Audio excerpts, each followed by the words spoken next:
రాజా faith ministries సమర్పించు యేసు కృపాస్వరం TV కార్యక్రమానికి ప్రేమపూర్వక ఆహ్వానం తెలియజేస్తున్నాం. మన తండ్రి అయిన దేవుని నుండి, యేసుక్రీస్తు ప్రభు నుండి, పరిశుద్ధాత్మ దేవుని నుండి మీకు కృపా సమాధానము కలుగునుగాక. ఆమేన్.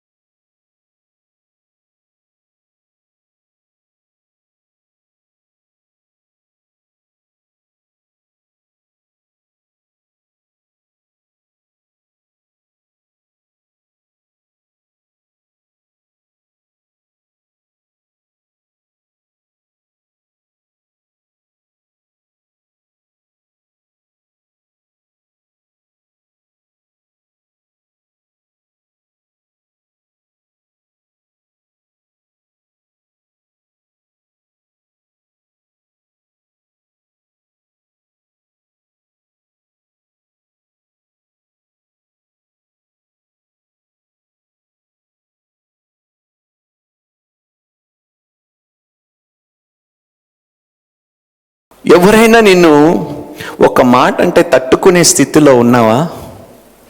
యేసుక్రీస్తు ముఖము మీద ఉమ్ము వేశారండి, హేళన చేశారు.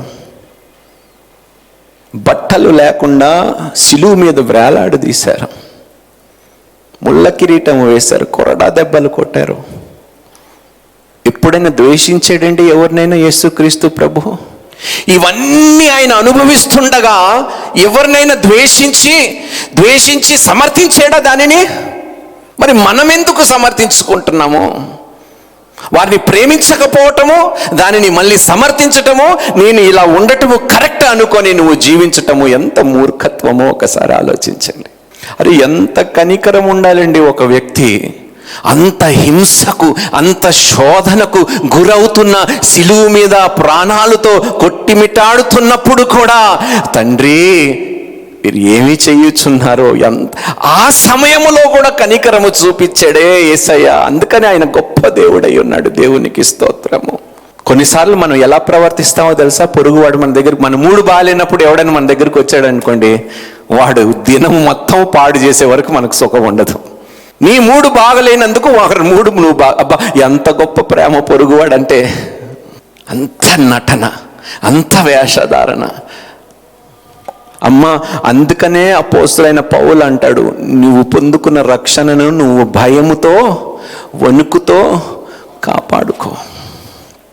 నీ మూడు బాగలేనప్పుడు నువ్వేం చేస్తావో చెప్పండి? సహజంగా చాలా ప్రేమ కలిగి మనం ఉంటాం కదా. యేసుక్రీస్తు ప్రభువారు ఎన్ని శోధనలు, ఎన్ని శ్రమలు, ఎన్ని నిందలు, ఎన్ని దెబ్బలు, ఎన్ని అవమానాలు ఎదుర్కొన్నా ఆయన ప్రేమలో మార్పు రాలేదే. దూషించిన వారిని మళ్ళీ ప్రేమించి క్షమించాడే. అబ్బా దీనినే అంటారండి నీ పొరుగువాణ్ణి ప్రేమించటం అంటే. నేర్చుకుందాము, మర్చిపోయాము అసలు పొరుగువాడిని ప్రేమించు. నీ మూడు బాగలేకపోతే అమ్మ నువ్వు మంచి పని చేయటం ఆపేయకండి, ప్రేమించటం ఆపేయకండి, దాన్ని సమర్థించకండి. నీ చేదు అనుభూతిని, అనుభవముని వేరే వాళ్ళ జీవితంలో కూడా చేదుగా మార్చనీయకండి. ఈ యొక్క ఉపమానము నుండి మనం ఎన్నో నేర్చుకోవచ్చండి. మొట్టమొదటిది, ప్రేమించకపోవటము, దాన్ని సమర్థించుకోవటము తప్పు అనేది మనం మొట్టమొదటిగా నేర్చుకోవచ్చు. ఒక్కసారి మిమ్మల్ని అడగండి, నీకు ఎవరైనా వ్యక్తి, నీకు ఇష్టం లేని వ్యక్తి, అతన్ని ప్రేమించని స్థితిలో నువ్వు ఉన్నావంటే మరి ఏ కారణము చెప్పున ఆయన నువ్వు ప్రేమించలేకపోతున్నావు, ద్వేషిస్తున్నావు నాకు తెలియదు. కానీ మరి వారి స్థితిని బట్ట, వారి పేదరికాన్ని బట్ట, లేకపోతే ఏ కారణం చెప్పి నువ్వు వారిని ప్రేమించలేకపోతున్నావు నాకు తెలియదు. కానీ అమ్మ దాన్ని సమర్థించుకోకండి, అస్సలు సమర్థించుకోకండి. మన పొరుగువాడు ఎవడైనా కావచ్చు. ప్రతి మనిషి ఎవరు స్వరూపములో నియమింపబడ్డాడండి? ఎవరు పోలిక చొప్పున? దేవుని పోలికన, దేవుని స్వరూపములో నియమించబడిన నీ పొరుగువాణ్ణి నువ్వేం చేస్తున్నావు? ఏం చేస్తున్నాము? ఒక్కసారి ఆలోచించండి. ఏ విధంగా ప్రవర్తిస్తున్నాము? యోబు గ్రంథములో ఒక చక్కటి మాట రాయబడింది. 40వ అధ్యాయం 8వ వచనములో దేవుడు యోబుతో మాట్లాడుతున్నాడు, యోబుని ప్రశ్నిస్తున్నాడు. ఆ ప్రశ్నలో ఒక మాట దేవుడు అడుగుతాడు యోబుని, నీవు నా న్యాయమును బొత్తిగా కొట్టివేసేదవా? నిర్దోషువని నీవు తీర్పు పొందుటకై నా మీద అపరాధము మోపుదువా? ఎంత గొప్ప మాట అండి. చదువునా? నిర్దోషువని నీవు తీర్పు పొందుటకై, నిర్దోషివని నువ్వు తీర్పు పొందుటకై నా మీద అపరాధము మోపుదువా? మీద, దేవుని మీద నువ్వు అపరాధము మోపుతావా? నువ్వు జస్టిఫై చేస్తావా? దీనిని సమర్థిస్తావా? నా మీద అపరాధము మోపి దాన్ని సమర్థిస్తావా అని దేవుడు యోబుని అడుగుతున్నాడు. ఈరోజు మనల్ని కూడా అడుగుతున్నాడు. మనం ఎలా బ్రతుకుతున్నామనేది, ఎందుకు బ్రతుకుతున్నామనేది, ఎవరి కోసము బ్రతుకుతున్నామనేది మనం తెలుసుకోకుండా బ్రతికితే మన బ్రతుకంతా వ్యర్థమే. లూకాసు వార్తలోని 23వ అధ్యాయము 39 నుండి 43 వచనాల వరకు చదువుకుందాం. యేసుక్రీస్తు పక్కన ఇద్దరు పొరుగు వారు ఉన్నారు. చూద్దాం. వేలాడవేయబడిన ఆ నేరస్తులలో ఒకడు ఆయనను దూషించుచు, నీవు క్రీస్తువు కదా, నిన్ను నీవు రక్షించుకునుము, మమ్మను కూడా రక్షించుమని చెప్పాను. అయితే రెండవ వాడు వానిని గద్దించి, ఈ మొట్టమొదటి వ్యక్తి మాట్లాడినప్పుడు యేసుక్రీస్తు ప్రభువుకి కోపం రావాలా రాకూడదా? కానీ యేసుక్రీస్తు ఏమైనా మాట్లాడాడండి?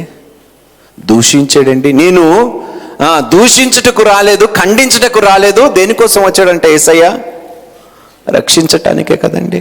ఆ వ్యక్తి యేసయ్యని దూషిస్తూ, నువ్వు నిజంగా క్రీస్తువు అయితే, నువ్వు నిజంగా దేవుడు అయితే ముందు నిన్ను రక్షించుకొని నన్ను రక్షించన్నాడు. ఎంత గొప్ప నింద వేశాడో. అయినా ఒక్క మాట మాట్లాడలేదండి. ఆ రెండో వాడు మాట్లాడాడు. వీళ్ళిద్దరు ఎవరండి? చాలా మంచి వాళ్ళు కదా. వీళ్ళిద్దరు ఎవరు? సిలువు పక్కన యేసుక్రీస్తు మధ్యలో వీరు కుడివైపు ఎడమవైపు ఉన్నవారు చాలా మంచి మనుషులు కదా. ఎవరు వాళ్ళు? క్రిమినల్స్.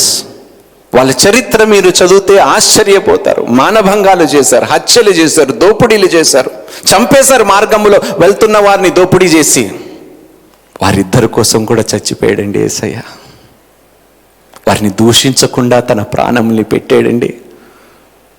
ఒక్క వ్యర్థమైన మాట, వ్యతిరేకమైన మాట ఆ క్రిమినల్స్ తెలిసి కూడా, వాళ్ళు అలాంటి వారని తెలిసి కూడా వారిని తీర్పు తీర్చకుండా వారి కోసము కూడా ప్రాణములు పెట్టి తన ప్రేమని కనపరుచుకున్న గొప్ప దేవుడయ్యా యేసయ్య.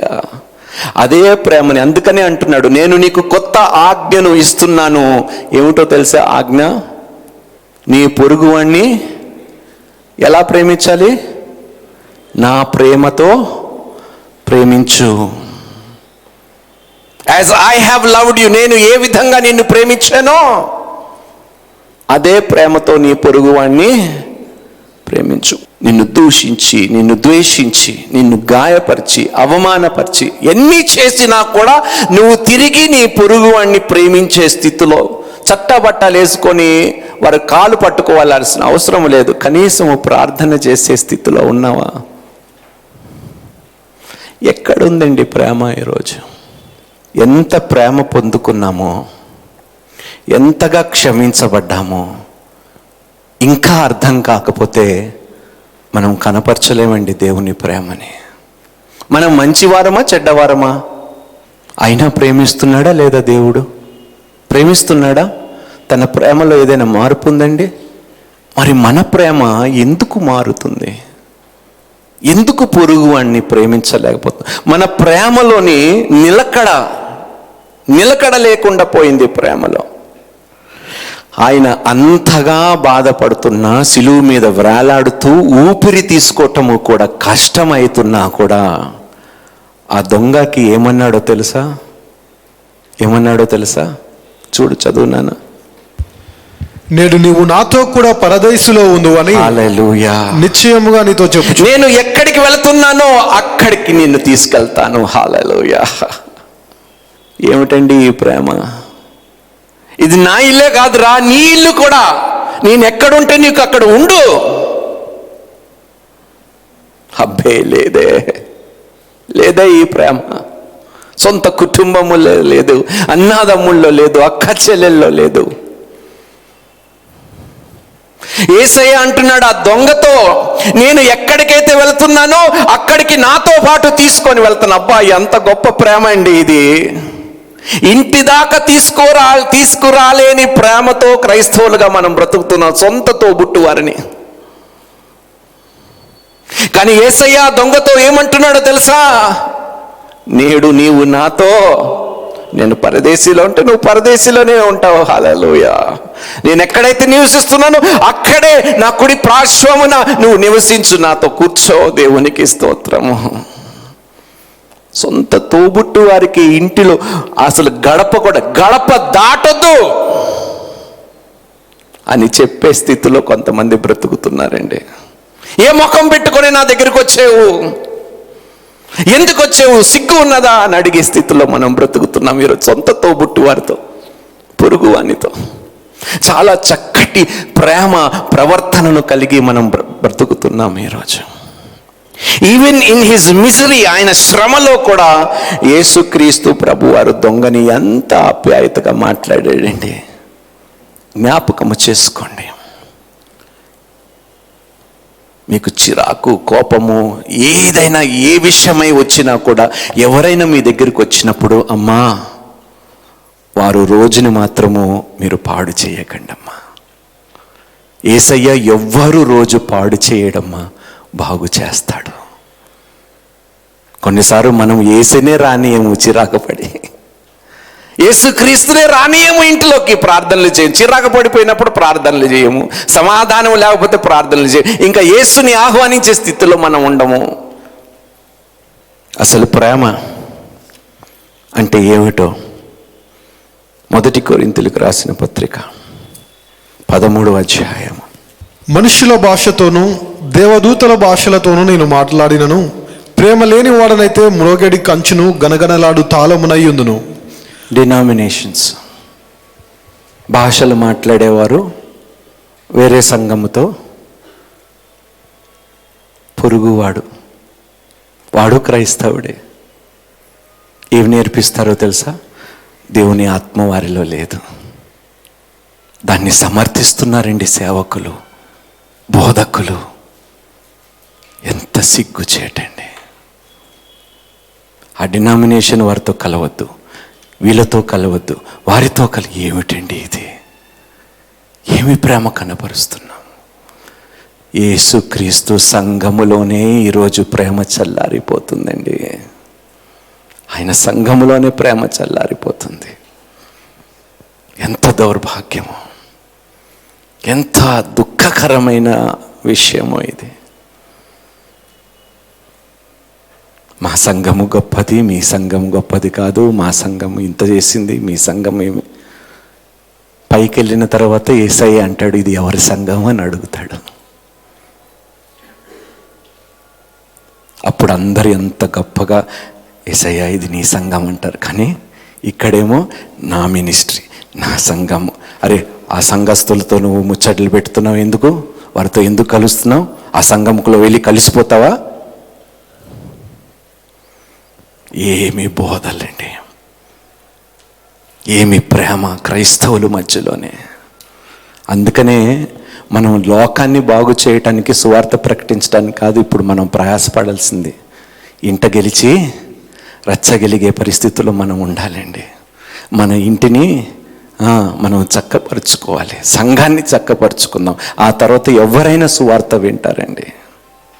మన జీవితాలు బాగోవు, బయట వాడి జీవితాన్ని బాగు చేయటానికి బయలుదేరిన వేషధారులుగా మనం మిగిలిపోయి ఉన్నాం ఈరోజు.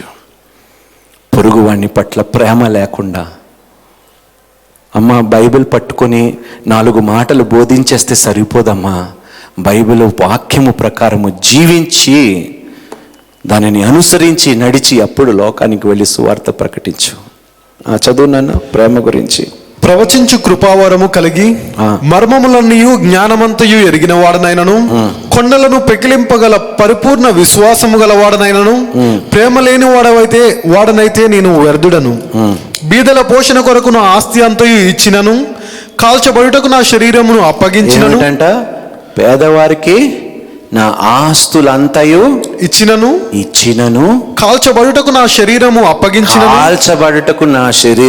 అప్పగించబడి ప్రేమ లేని వాడనైతే నాకు ప్రయోజనమేమీ లేదు. ప్రేమ దీర్ఘకాలము సహించును. ఏమిటంట మరి ఎందుకు అసహనము అసహ్యము మనుషులంటే? ప్రేమ ఏం చేస్తుందంట? దీర్ఘకాలము. మనం ఎందుకు సహించలేకపోతున్నాం? ఈరోజు ప్రేమకు అర్థము తెలిసే బ్రతుకుతున్నామా క్రైస్తవులుగా? కులాలని బట్టి సంఘాలు, కులాలని బట్టి పెళ్ళిళ్ళు. ఏమిటండి ఈ ప్రేమ? ఏమిటండి ఈ పిచ్చితనము? మళ్ళీ పొరుగు వాడిని ప్రేమిస్తున్నామంట. నువ్వు వాళ్ళతో కలవద్దు, వాళ్ళు మన కులస్తులు కాదు. మళ్ళీ క్రైస్తవులు సంఘంలో ప్రైజ్ ద లార్డ్, హల్లెలూయా, స్తోత్రము. పొరుగువాడిని నిన్ను వలే అంటే ఏ భేదము లేకుండా, ఏ తేడా లేకుండా, కులము మతము భేదము ఏమి చూడకుండా ప్రేమించమంటే వివాహములో కులపులు, సంఘములో కులములు, ఫెలోషిప్లో కూడా కులములు. ఏమి క్రైస్తవ్యమో, ఏమి పిచ్చితనమో, ఎక్కడ పోతుందో ఈ లోకము, ఎక్కడుందో మన విశ్వాసము, ఏమిటో నాకు.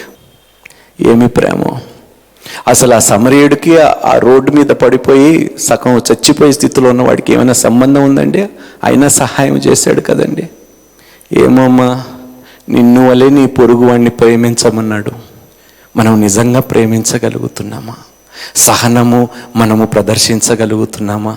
దీర్ఘకాలము సహించగలుగుతున్నామా? నా సహోదరుడు నా ఎడల తప్పు చేస్తే నేను ఎన్ని మార్లు క్షమించాలి? ఎన్ని మార్లు? ఒక్కసారి కూడా నీ క్షమించను, నీ మొఖం నాకు చూపియకు. చాలా గొప్పగా ప్రేమిస్తున్నాం మనం పొరుగువాడిని. అందుకనే అంటాను, యేసయ్యా నీ ప్రేమకు విలువ తెలుసా మాకు? పొరుగువారైన మమ్మల్ని, నాయనా వెలిబోయేవాడిని పడిన మమ్మల్ని, దిక్కులేని మమ్మల్ని, ఆకలి దప్పికలతో అవమానాలతో లోకము హేళన చేస్తూ మమ్మల్ని విడిచిపెట్టిన స్థితిలో అసలు సంబంధము లేని మాతో నువ్వు సంబంధము పెట్టుకొని మా గాయముల్ని తుడిచి చక్కటి జీవితాన్ని ఇచ్చి నీ రాజ్యములో మాకు చోటిచ్చి ఎంతగా మమ్మల్ని ఆదరిస్తున్నావు ప్రేమ. ఎంతగా అమ్మా, నిజంగా ఈరోజు క్రైస్తవులుగా మనం ఎంత ప్రేమ పొందుకున్నామో అంతే ప్రేమ ఈరోజు మన పొరుగు వాని పట్ల మనము చూపించే స్థితిలో మనం ఉండకపోతే మనము క్రైస్తవులమే కాము. ప్రార్థన చేద్దామా? అడుగుదాము, నీ ప్రేమతో నన్ను నింపుమయ్యా, నీలా ప్రేమించే కృపని నాకు అనుగ్రహించు ప్రభువా. ఈ నెలంతా ఇదే అడుగుదామా? మన గిన్నె ఆయన ప్రేమతో పారి పొంగి పొర్లే విధముగా మనం ఆయన ప్రేమని పొందుకోవటానికి ప్రయాసపడదామా? ప్రార్థిద్దామా? మీ ఉద్యోగాల గురించి అడగకండి, మీ భవిష్యత్తు గురించి అడగకండి. ఎందుకంటే ప్రేమ లేకుండా ఏ పని చేసినా దేవుడు దానిని స్వీకరించడు. ప్రేమ లేకుండా ఏ పని చేసినా అది దేవుని దృష్టికి వ్యర్థమైనది. ఏ పని చేసినా ప్రేమతో చేయమంటున్నాడు దేవుడు. అందుకని ఈ నెలంతా అడుగుదాము దేవుణ్ణి, తండ్రి ఉద్యోగాలు కాదు, మంచి భవిష్యత్తు కాదు, బాగా ఎగ్జామ్స్ రాయాలని కాదు ప్రభువా, ఒక్కటే అడుగుతున్నాను, నీ ప్రేమతో నన్ను నింపుమయ్యా. నీలా ప్రేమించే మనసు, నీలాంటి మనసు కలిగి జీవించే కృపని ఇది మాత్రమే అడుగుతానన్నవారు చేతులెత్తండి. మీకు అప్పులు ఉండొచ్చు, అవసరాలు ఉండొచ్చు, ఏదో ఒకటి ఉండొచ్చు, అది అడగకుండా ఇది మాత్రమే మీరు అడగండి. తప్పకుండా దేవుడు గొప్ప కార్యములు చేస్తాడు మీ జీవితంలో. మన సంఘముగా ఒక పునాది మాదిరిగా ఉందామండి ఇతరులకి, ఇతర సంఘాలకి మాదిరిగా ఉన్నదాం. వెలుగు వలె, ఉప్పు వలె సంఘం ఉందాము మనము. అందుకని అంటున్నాను, ప్రార్థన చేద్దాం. ఈ నెలంతా మీకు ఎంత నొప్పి ఉన్నా, ఎంత బాధ ఉన్నా, ఎన్ని ఇబ్బందులున్నా ప్రేమించటము మాత్రము మానేయనని, మానకుండా ఉండాలని యేసుక్రీస్తుని కనీసం ఇప్పుడు మోకరించి అడుగుదామండి. రండి ప్రార్థించుకుందాం. తండ్రి, పొరుగువాడినైనా నన్ను, పాపిష్టివాడినైనా పాపిష్టిదానినైనా నన్ను, ఏ యోగ్యత లేని నన్ను కనికరించి కృప చూపించి నాయనా నా స్థలము తీసుకొని నీ రక్తాన్ని కార్చి నన్ను శుద్ధీకరించి నీతో పాటు పరదేశిలో నన్ను కూర్చోపెట్టుకోవటానికి నువ్వు అంగీకరించినందుకు, నీ ప్రేమని కనపరిచినందుకు తండ్రి నీకు వందనాలు, స్తోత్రాలు చెల్లిస్తున్నాను ప్రభా. ఆయన శత్రువుల కోసము ప్రార్థన చేసే కృపని దయచేయమని వేడుకుంటున్నాను. గాయపరిచిన వాడిని నాయనా తండ్రి తిరిగి మేలు చేసే అటువంటి మనసు కలిగి జీవించటానికి కృపని దయచేయండి. ఏ వ్యర్థమైన దానిని నేను సమర్థించకుండా ప్రభా, ద్వేషముని కానీ, కోపము కానీ, నా తోబుట్టు వారి మీద కానీ, పొరుగు వాని మీద కానీ, ఎవరి మీద అయినా ద్వేషము లేకుండా, ఏ కారణము లేకుండా, కారణము ఉన్నా ప్రభువా దానిని నేను సమర్థించకుండా ప్రభువా ప్రేమించే మనస్సుని ప్రభువా నాకు దయచేయమని వేడుకుంటున్నాను ప్రభువా. ఏ సంబంధము లేదు ప్రభువా, గాయపరచబడిన వాడు సమరయుడికి నాయన ప్రభువా, అయినా వెళ్ళి కట్టుకట్టి మందులిచ్చి నాయన చక్కటి స్థలములో నాయన కూర్చోబెట్టి నాయన డబ్బులు ఇచ్చి మరలా తక్కువైతే తిరిగి వచ్చి నువ్వు ఖర్చు పెట్టిన దానిదంతా నేను తిరిగి నీకు ఇస్తాను. బా, ఎంత గొప్ప మనస్సు ప్రభువా. ఇలాంటి ప్రేమ ప్రతి ఒక్కరి ఎడల వారు నాకు కీడు చేసినా, ఎలా ప్రవర్తించినా, ఎన్ని మాటలన్నా ప్రేమించటము తప్ప ఇంకా ఏమీ చెయ్యని స్థితిలో నన్ను నింపుమయ్యా, పెట్టుమయ్యా అని ప్రార్థిస్తున్నాను తండ్రి. నా పొరుగు వాని గురించి ముచ్చట్లు పెడుతూ వారు బాధని నేను సంతోషముతో నాయనా తండ్రి గడుపుటకు ప్రభువా అలాంటి మనసుని తీసివేయమని వేడుకుంటున్నాను. వాడికి తగినదే అని నేను ఎప్పుడైనా ఎవరి గురించైనా అంటే ప్రభువా నన్ను మన్నించు తండ్రి. నాకు అర్హత లేదు దాన్ని సమర్థించటము, అర్హత లేదు నాయన. ఎవ్వరి ఎడల ప్రభువా వాడికి కీడు జరిగినప్పుడు నాయన తండ్రి నేను దానిని సమర్థించి ప్రభువా తగినది జరిగిందని నాయనా తండ్రి నేను అని ఉంటే ప్రభువా, దాన్ని సమర్థించుకొని ఉంటే నన్ను క్షమించు ప్రభువా, మన్నించు నాయనా తండ్రి. ఏనాడు ప్రభువా నా ఎడల ప్రభువా నువ్వు అలా అనలేదు నాయనా తండ్రి. నా విశ్వాసము పట్ల ప్రభువా చిచ్చి వీడికి చేయటము వ్యర్థము అని ఏనాడు నువ్వు చేతులెత్తేసి నన్ను విడిచిపెట్టి ఎడబాయి వెళ్ళిపోలేదు తండ్రి. మొరపెట్టినప్పుడల్లా నేను పాపిష్టి దానిగా పాపిష్టి వానిగా ఉన్నా కూడా నాయన మొరపెట్టినప్పుడల్లా నువ్వు నా దగ్గరికి వచ్చి సహాయము చేసి వెళ్ళి గాయముని నాయన కట్టి వెళ్ళావు నాయన. ఎంత మంచి దేవుడు అయ్యా యేసయ్యా. లోకానికి ఈ ప్రేమనే ప్రభువా నువ్వు కనపరచమంటే ప్రభువా అది చెయ్యని స్థితిలో మేము ఉన్నందుకు తండ్రి సంఘముగా ప్రభువా వ్యక్తులుగా మమ్మల్ని మన్నించు నాయన ప్రభువా. సంఘంనే నాయన, సంఘంలో ఉన్న కుటుంబాన్ని మేము ఆదుకోకపోతే ఇంకా బయట ఏమి ఆదుకుంటాము ప్రభువా, ఏమి సహాయము చేస్తాము నాయన తండ్రి, ఏ మంచి కార్యములు చేయగలుగుతాము ప్రభువా. అవును నాయన తండ్రి, మమ్మల్ని మన్నించు, క్షమించు. మా అపరాధములు, మా పాపములు, మా దోషములు యావత్తు క్షమించు ప్రభువా. నాయన ఈ రోజుతో ప్రభువా నా హృదయంలో ఎవ్వరి ఎడల ప్రభువా అసూయ కానీ, ద్వేషము కానీ, కోపము కానీ ఉండకుండా నా మనసును మార్చయ్యా. నీ ప్రేమతో నింపుమయ్యా యేసయ్యా, నీ ప్రేమతో నింపు నాయనా తండ్రి.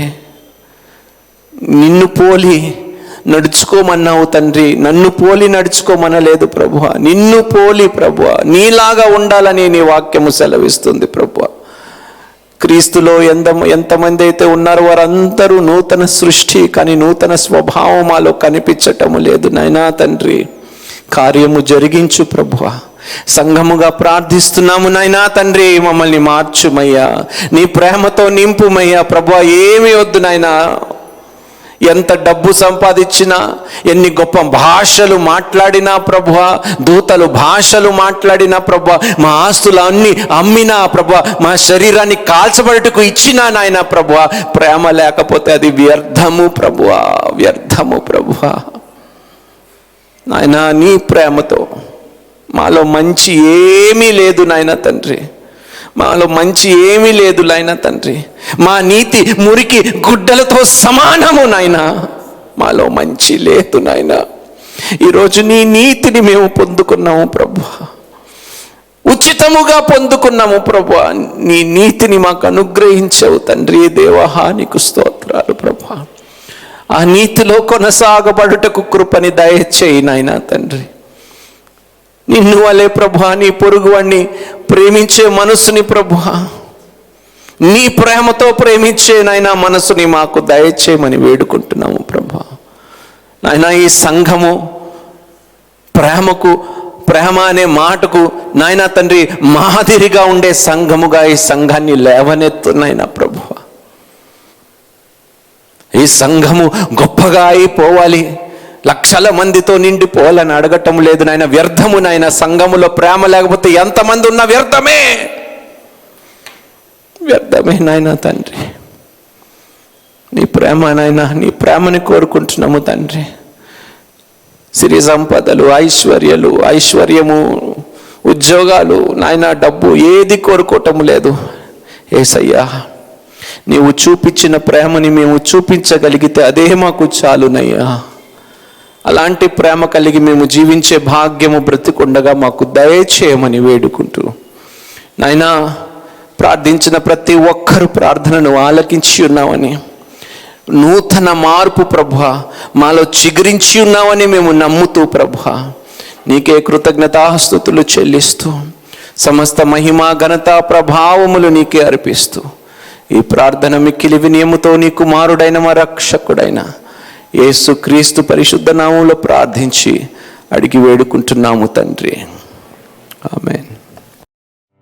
దైవజనులు బోధించిన మరిన్ని ప్రసంగాలను విని ఆత్మీయంగా బలపడాలని ఆశ కలిగిన వారు Raja faith ministries YouTube, Raja faith ministries Facebook, Raja Hebel Instagram, Raja Hebel RFM Twitter subscribe చేయండి, లైక్ చేయండి, కామెంట్ చేయండి, షేర్ చేయండి, ఫాలో అవ్వండి.